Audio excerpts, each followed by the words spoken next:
Forced to work from home by your employer? Laid off or feeling depressed at home? Do you want to make money working from anywhere? We'll show you how to do it from your couch. It's time for another episode of the Work From Home Show. Coming to you from their homes in Austin, Texas and Tampa, Florida, here are your hosts, Adam and Naresh. Welcome back to the Work From Home Show. This is Naresh, your co-host with Adam as usual, and also usual, Bob Bly. He's back for a second episode with us. Thanks so much, Bob Bly, for coming back on the Work From Home Show. It's, again, my pleasure. It was fun the first time. I'm sure it'll be fun today. And Bob is one of the best and most famous copywriters in the world. He's a founder of CTC Publishing, #1 best-selling author. Some of these hit the top of the New York Times charts of multiple books on online marketing, copywriting. The most famous one is probably the Copywriter's Handbook, a step-by-step guide to writing copy that sells. It's one of the first books I ever read on copywriting. Most successful copywriters have this book on their desk, in their bedroom. I mean, they have it everywhere. It's like their Bible to copywriting. Bob, I want to talk on this episode about specific strategies to better copywriting, but also just kind of current copywriting landscape. What's working, what's not working. So my first question has to do with today's digital age. It's obviously very different than it was 30 years ago and post-virus. It's going to continue to pick up and evolve, be very different. So how is direct response copywriting, how is it different today than it was when you got started? Well, in the simplest answer to that, and the most obvious and not very useful, is that your copy is now appears on the screen rather than paper.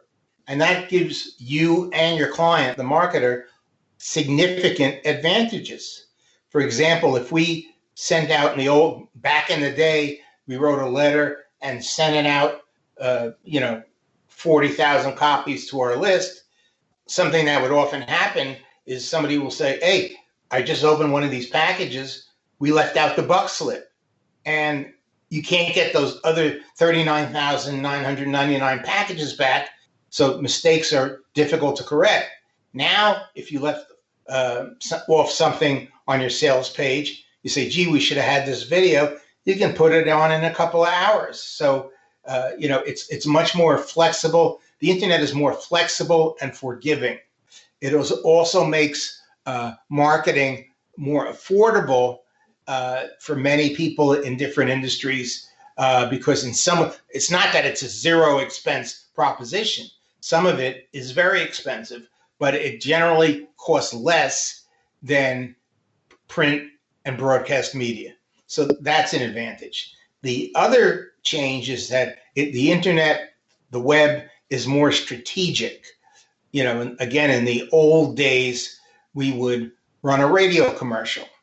That's it. And that would work or not work.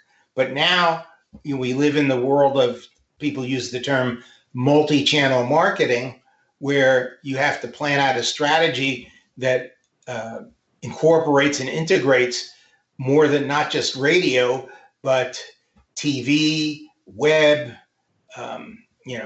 Google ads, and so on. And you have to create, this term was never used before, a sales funnel where you pull in people who just have mild interest in your topic. Maybe they want to download a lead magnet, a free special report on how to grow a greener lawn. And you have to bring them through that with repeat marketing efforts till they reach the bottom of the funnel where they purchase the product.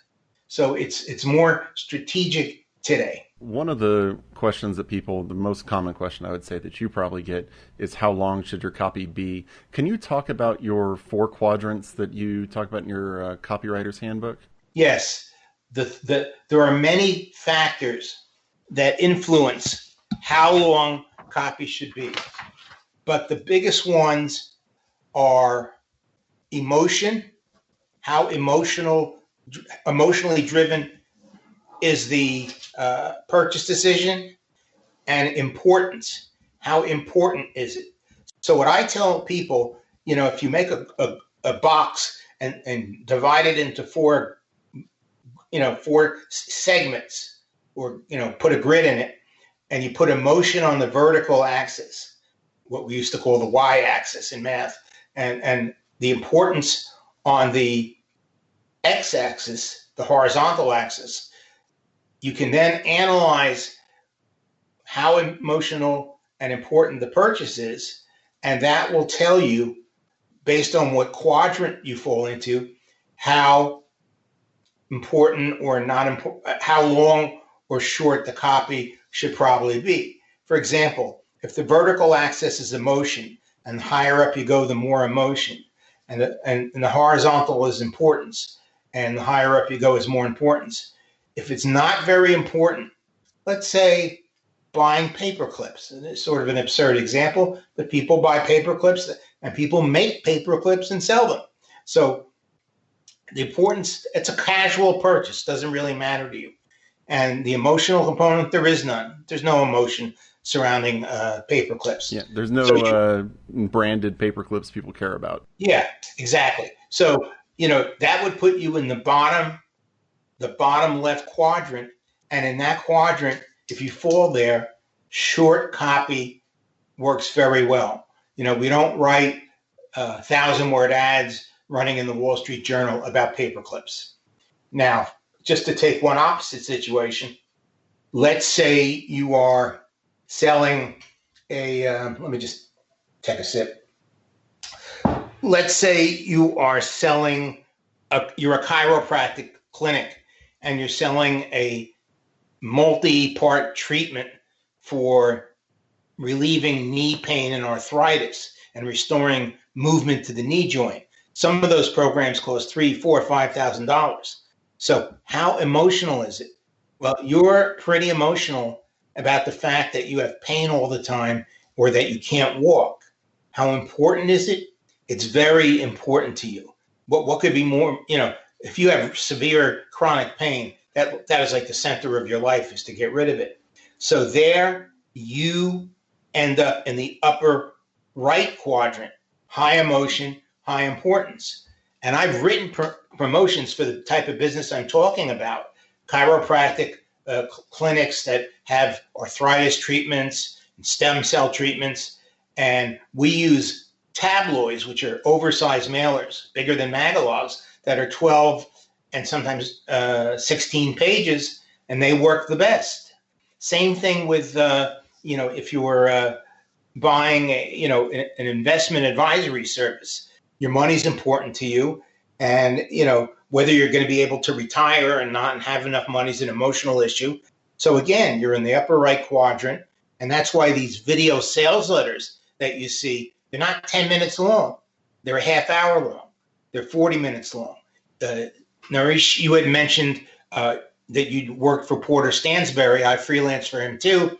And one of their most successful video sales letters, I think Mike Palmer wrote it, I'm not sure. End of America. The End of America, and it ran for 45 minutes. Mm-hmm. Yeah. Well, their most successful sales letters have been at least 45 minutes. And last episode, we talked a little bit about kind of reusing a good idea. And End of America was probably at the time, 2010, 2011, when it came out, the most successful copy campaign, the entire campaign from beginning to end, probably to date, not to date today, but at the time, it was the most successful one. Remember.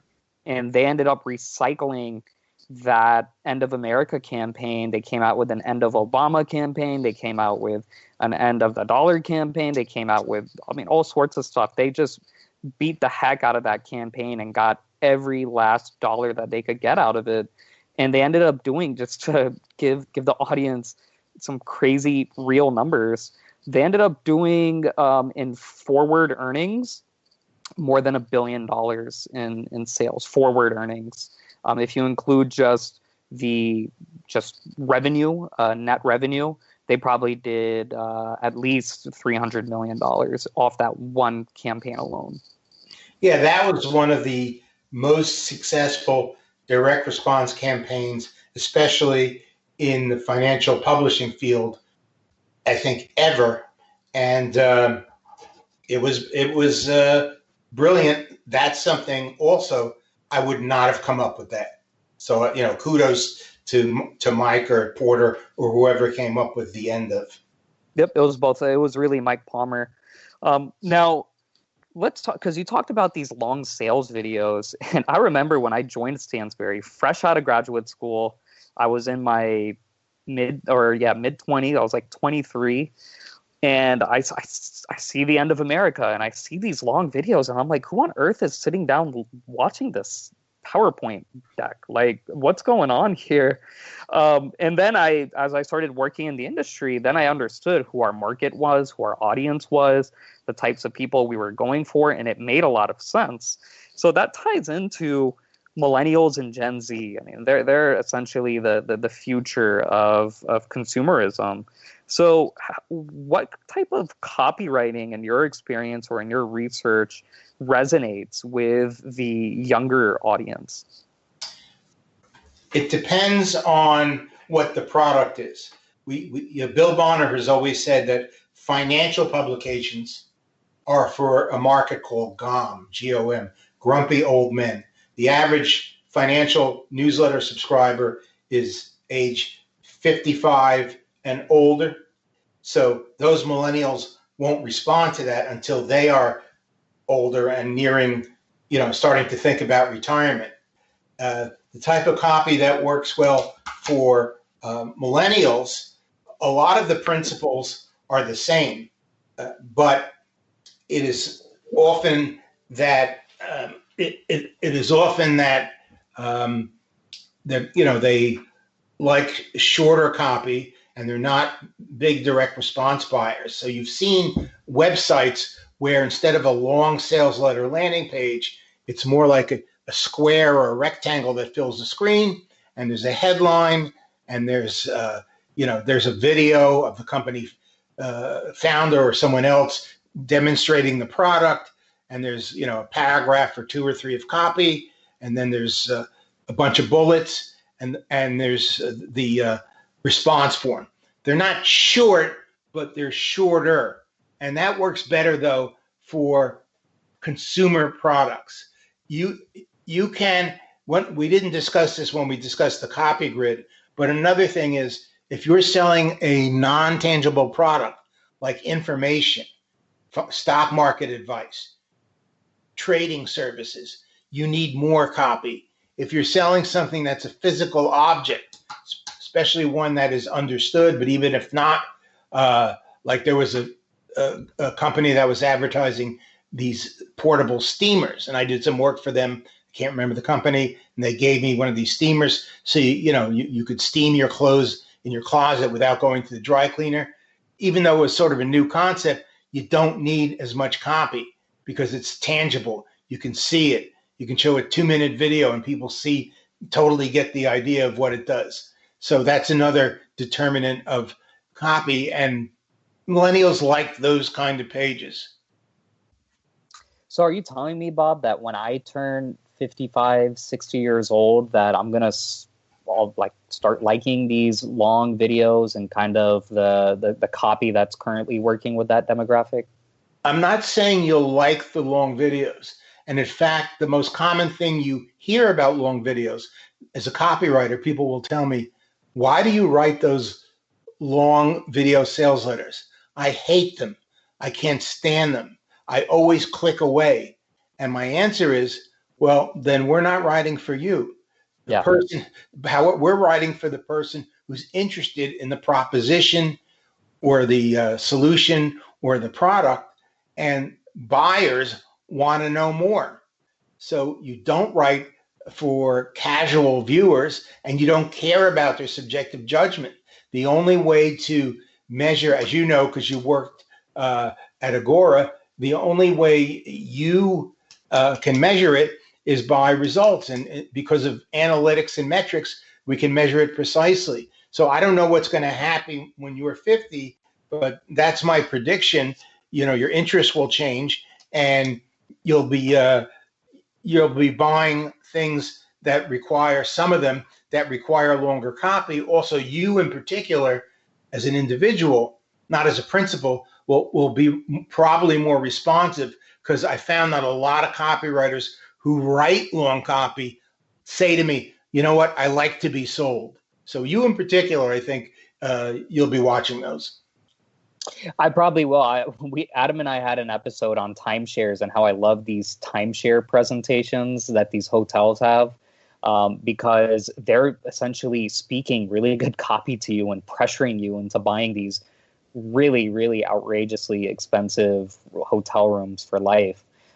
So to me, it's like a training meeting. I'm taking notes and I'm telling my wife, like, did you see what they just did? Did you see what they just said? But also just two quick comments about what you, to follow up on what you said. When we were at Stansberry, we sent out surveys every year, and we stopped sending out surveys after a certain amount of time. And for 2 or 3 years, the respondents said, I hate your long sales videos. You need to stop doing it. It's making me go crazy. And so for a couple of months, they actually stopped sales videos. And guess what? Revenue went way, way down, because even though people said that they hated the sales videos, well, the money was not backing up what they were saying. So the sales videos definitely worked, and we realized that surveys are just dumb because people say one thing and they do something completely different. The only meaningful vote or opinion a prospect or a consumer gives is with money, placing an order. What they say, as you know, doesn't matter. And that's what that experiment proved. Yep. The free market always wins, not just in copy, but in anything, whether you're a restaurant or anything. Just look at the free market. Well, that is something I certainly subscribe to and agree with. Yeah, I would say, Naresh, when you're talking about long form, I mean, I'm only 37 years old, and I absolutely love long form sales letters. I mean, whenever you're reading something, you just get swept up in it. Even if I go in knowing I'm not going to buy this, if you have really good copy, by the end of it, you're like, man, I want to find out how much this is. Maybe I am interested in it. And the whole thing just shifts. And I personally find, because I think people tend to overestimate how much human nature has changed, and they think it's changed way more than it actually has. The way that we are now is very similar to how we were 1,000, 2,000 years ago. We just have different technology around us. That actually was a quotation and a comment made by Claude Hopkins again in Scientific Advertising. He said, human nature has not changed for 10 centuries. Mm-hmm. Mm-hmm. Yeah. And that's really the answer to the original question about the millennials and Gen Z. I think you're right. And my brother, who's only a couple of years older than me, in his mid 30s, he bought a financial newsletter because from James Altucher, who you're probably familiar with and who's been on our show before. But he saw one of his sales letters and on cryptocurrency and got in on his product. And this is my brother who he thought all this stuff, all the long sales letters and all that were kind of scammy. And he saw it and he was like, oh, wow, this is pretty cool. And then on top of that, he sent me a sales letter last week about some new Amazon automation product. And he sent the entire and look, I worked in the industry, and when somebody sends me something like that, I just kind of brush it off as, good sales copy. But he actually bought that product too and invested in this new Amazon automation system. So there's a perfect example of long form sales videos, sales letters, working on somebody who's not naive, not 55 years old, he's also an engineer, went to one of the best engineering schools in the world at Cornell, close to the University of Rochester. And he was completely sold. Actually, I have a degree in engineering from the University of Rochester. Yeah. Yeah. My brother was at Cornell. So that's what he was sold on it, and so like that quote you said, people aren't going to change throughout history. Yeah, you mentioned people watching video sales letters before the internet. The most common format for promoting financial and health products, newsletters, books, supplements, and they're still used today, was the Magalog, which is a mailing that's 7 by 10 inch, multiple pages, 16, 20, 24 pages, and it's made to look like a color magazine. And people, even today, you see them holding them and reading them like they're magazines. And if you make it interesting enough, they'll do that. And when they're done doing that, you've sold them. Yeah, absolutely. Can you talk a little bit about, as whenever you go into to write the copy on the specific product you're selling, how much research do you put into the actual industry that you're going into? Research is probably the most important part of the copywriting process. If you don't have the facts, if you don't have the raw materials, in software, there's an old saying, GIGO, garbage in, garbage out. So research is critical. Most of my clients are experienced direct marketers, and they provide a ton of research. My bookshelves in my office are filled with 3-ring binders, and now that information is easily available on the web, they provide even more background material than they used to do. But client provides a lot of research, and I supplement. I actually have a virtual research assistant who, if I want to pursue an idea, I say, find me examples of this or that, and I'll say, from a major news magazine or from a medical journal. So research is extremely important. Now, in terms of the market, that you can shortcut a little, because like I do a lot of stuff in investment newsletters.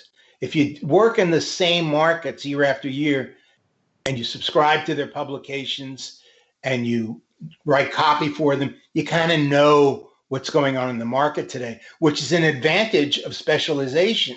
If you could be a good copywriter, but if you're doing your first promotion for an option trading service, you don't know what's been used already and what has or didn't work. So specialization, an advantage of being in a niche, is you learn that market inside and out.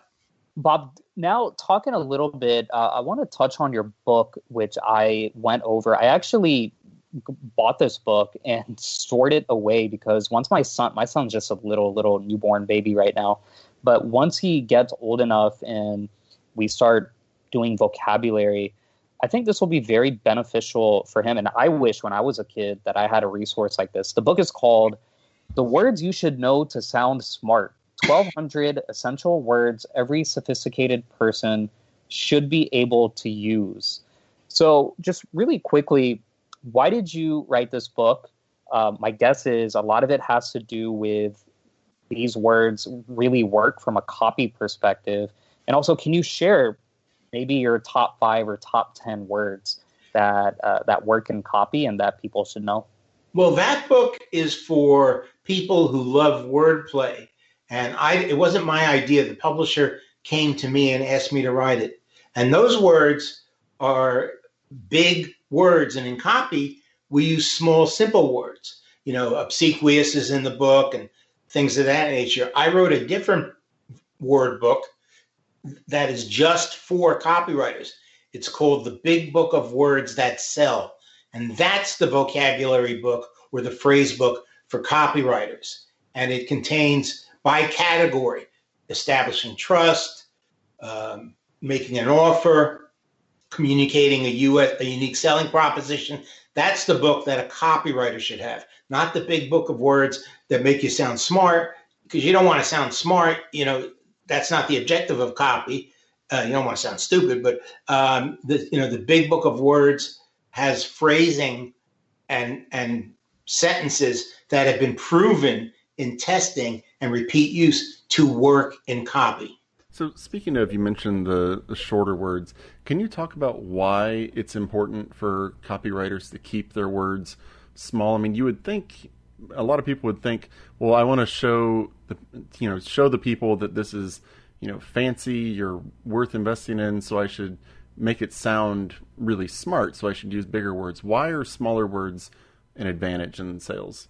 Because your copy is not going to sell them unless they understand it. And if you use big words or obscure terms or technical terms and they don't understand it, they're going to lose interest and put it aside. There's a little formula for writing, not just copy, but for writing clearly, called the 4 S's. Use short words, short sentences, short paragraphs, and short sections. And those are easier to read than big words and long pages of copy without being broken up into chapters or subheads. So in copywriting, we're writing to express, not to impress. Well, this kind of goes back. I went to Syracuse Journalism School undergrad, and we're taught to write at a third grade level, write short, choppy sentences, because that's what the bulk of America is. That's what they like hearing. And then when I got to Stansberry, we were taught something similar, not in a reporting style, but in more of a copywriting style. But the basic premise was still the same. And so my question for you is tying this or applying this to the our current president, President Trump. I actually wrote a book about really the marketing and the branding that President Trump or that Donald Trump did on his way to becoming president. Whether he knows it or not, I have no idea. But what lessons on copywriting can we take away from what you've seen from President Trump? If you don't mind, I would rather not discuss that, because there's a few things that I prefer not to discuss publicly, and one of them is politics, and the other one is religion. So I'll pass on that. But going back to what you said about, you want to impress them by using big words, G.P. Hardy was a famous mathematician, and he wrote a textbook I used in college called Differential Equations, and it was a great book.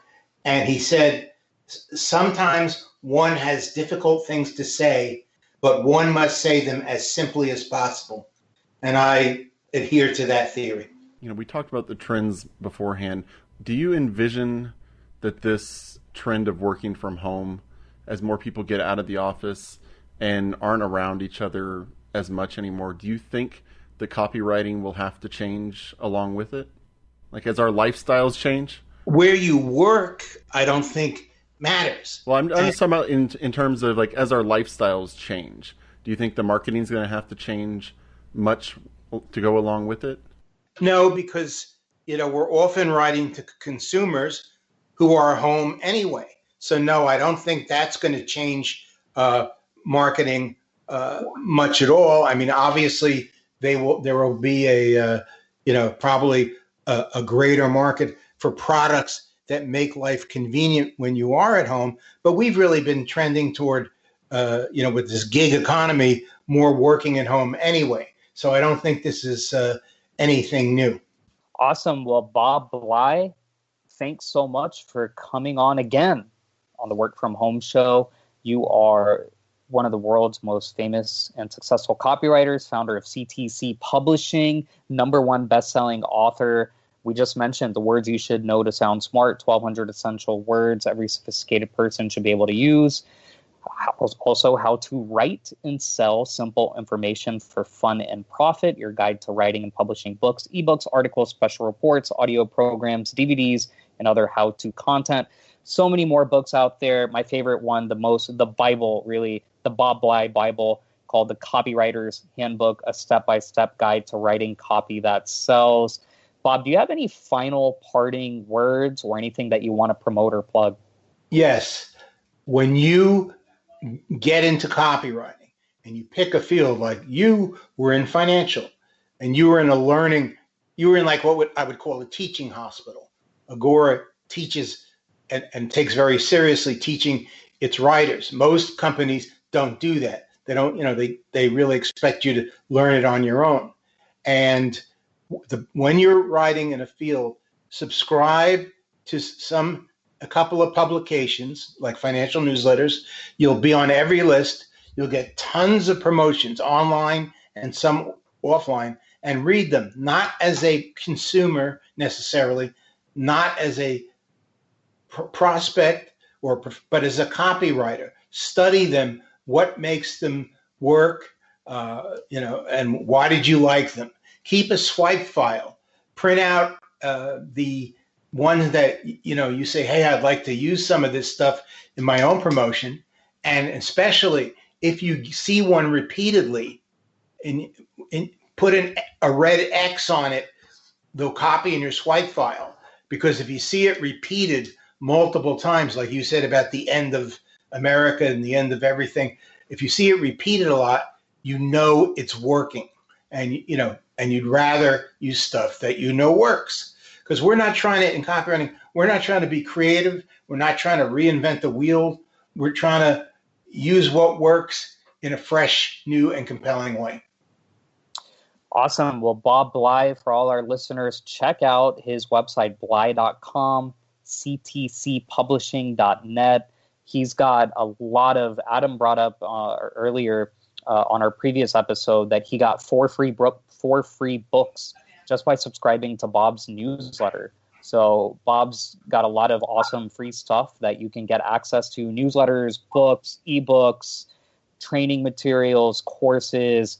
So check out his websites. Bob Bly, thanks again. Thanks so much for coming on the Work From Home show. As always, a pleasure. Thank you.